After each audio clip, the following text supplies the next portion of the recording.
ये कौन कला स्त्री की छाड़ देगी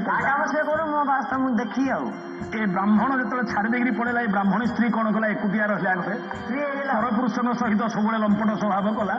केते दिन पर ए ब्राह्मणी गर्भर गोटे झीटे जन्म है ब्राह्मणी भाविला जब या रखी मोर तो स्वामी ना ए झीटी कहार बोले मु क्या कौन कहबी दिन केते करा खाऊ ए लाजरे कौन कला ये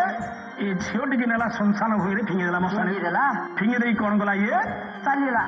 गाँ छाड़ देकर चलीगला अच्छा अच्छा ए पिलाटी मशाणी पड़ी गोड़ हाथ हल कांदुची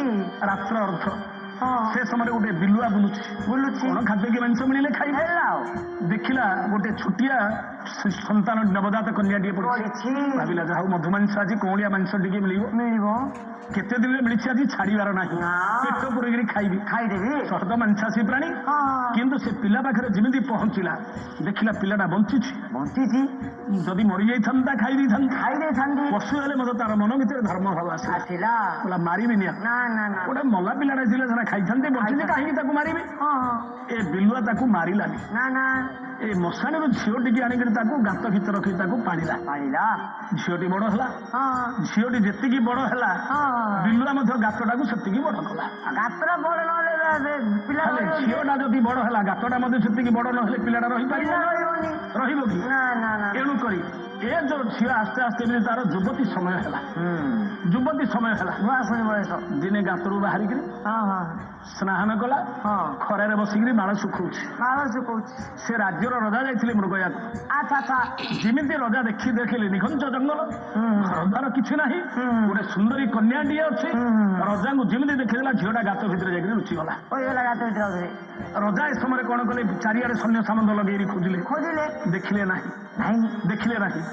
रजा को देखिए झीटा गात लुचिगला राजा चारिआडे खोजुंट ए समय बिलुआ बुली बुलिक आसुची राजा बिलुआ को पचारे बोले महात्मा एटी निघंच जंगल घर ना कि द्वार ना कि गोटे सुंदर झीटे देखिली झीटी कहार से झील मोर तमें तो जड़े सुगार तमें तो जड़े पशु गोटे अति सुंदरी कन्या मानव कन्या तमें किमी पाइल तमें कौन आनिल से कन्या मशाणी पड़ा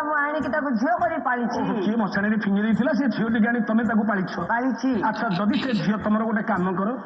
झीटी की मत दान कर मुझे बह करी राणी करी रखी तमें मो झील को बाहा मो भाग्यर कथा बिलुआ विचार कला मो भाग्यर कथा मो पुण्य बलर कथा जदि मो झील राजा घर बह राणी हो सुख कौन अच्छी बिलुआ कौन कला झील को आणला कहला हे राजा आते हो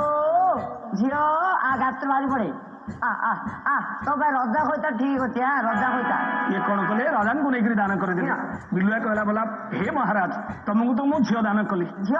किंतु कन्या जो पिता हिसाब से कन्या दान देली सत कि दक्षिणा दे पारू जाति तो पशु पशु मोटे धन संपत्ति कौन अच्छी किंतु गोटे अच्छी मो पाखे धर्म भाव रक्षा करने कन्या दान देली कन्यार बापा हिसाब से तुम राज्य में जल स्पर्श करी पानी छुईबिनी तुम राज्य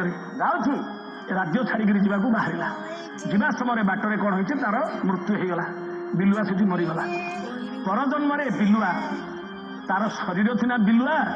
किंतु आत्मा हूँ पवित्र आत्मा कौन से जो आत्मा गला कौन कला कौन सगर रजा हो जन्म है सूर्यवंश अरे पूर्व जन्म कथा हेतु अच्छी भाविला पूर्व जन्म गोटे बिलुआ थी मशाणी गोटे झीटी पड़ा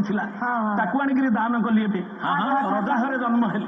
जदि 60,000 झील देवी कहीं मत इंद्रपदरा न मिल सगर रजा विचार कले जदि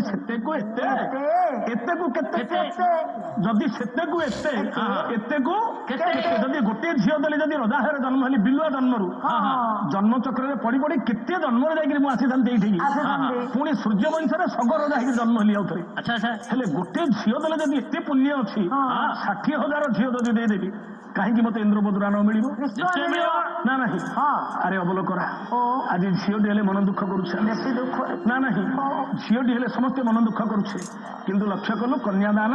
महापुण्य अरे गोटे झील देकर जदि पशु जन्म जदि रजा घरे जन्म है 5टा 7टा 8टा झील जदि जार ना नहीं अरे ए जन्म तार दुख कष्ट सत सह्य कर पर जन्म से बड़ लोक जन्म हम अरे जिते पुण्य कन्यादान निजर झील नथिले मध्य जदि कहार झीटी आनिक दान कले तार पुण्य रही ନା ନାହିଁ ହେଲେ ତେଣୁ ବିଲୁଆ ଦାନ ଝିଅକୁ କେବେ ହତାଦର କରିବାକୁ ହବ ନାହିଁ। ବିଲୁଆ ଦାନ କରିକି ସ୍ୱର୍ଗ ରଜା ହେଇକି ଜନ୍ମ ଶବର ହେଲା। ରଜା ହେଇକିରି ଜନ୍ମ ହେଲା। ଓ ରଜା ହେଇକି ଜନ୍ମ দিয়ে ତାର ପୂର୍ବଦିନ କଥା ମନେ ଅଛି ବିଲୁଆ ଥିଲା। ଆରେ ଜାତି ଶୁଣ ପରା ସିଏ ହଁ। ପୂର୍ବ ଜନ୍ମରେ କଣ ହେଇଥିଲା ଜାଣିଛି? ହଁ। ରଜା ହେଲା ପରେ ମଧ୍ୟ ପୂର୍ବ ଜନ୍ମରେ ଶୃଗାଳ ବୋଲି ଜାଣିଲା। ହଁ। ଶୃଗାଳ ହେଇଥିଲା ମଧ୍ୟ ପୂର୍ବ ଜନ୍ମରେ କଣ ହେଇଥିଲା ସେ କଥା ମଧ୍ୟ ସେ ହେଲେ ଜାଣିଛି। ମାମୁଁ ସିଏ କାହିଁକି ଶୃଗାଳ ହେଇକିରି ଜନ୍ମ ହେଇଥିଲା? ହଁ ସେ ସୁଗାରଟା କିଏ ତାର ପୂର୍ବଦିନ କଣ ଥିଲା? ଓ ଏଇ ଯୋଉ ଶୃଗାଳଟା ପୂର୍ବ ଜନ୍ମରେ କିଏ କଣ ଥିଲା? ତାର କଣ ପୁଣ୍ୟ ଥିଲା ଯେ ଇଏ ଶୃଗାଳ ହେଇକିରି ଜନ୍ମ ହଁ ହେଇଥିଲା? ନା ସୁଗାର ସିନା ସ୍ୱର୍ଗ ରଜା ହେଲା। ହଁ। ହେଲେ ସୁଗାରର ପୂର୍ବଦିନରେ କିଏ ଥିଲା? ବାଃ, ଗୋଟେ ବଢିଆ କଥା ପଚାରିଲୁ ତ।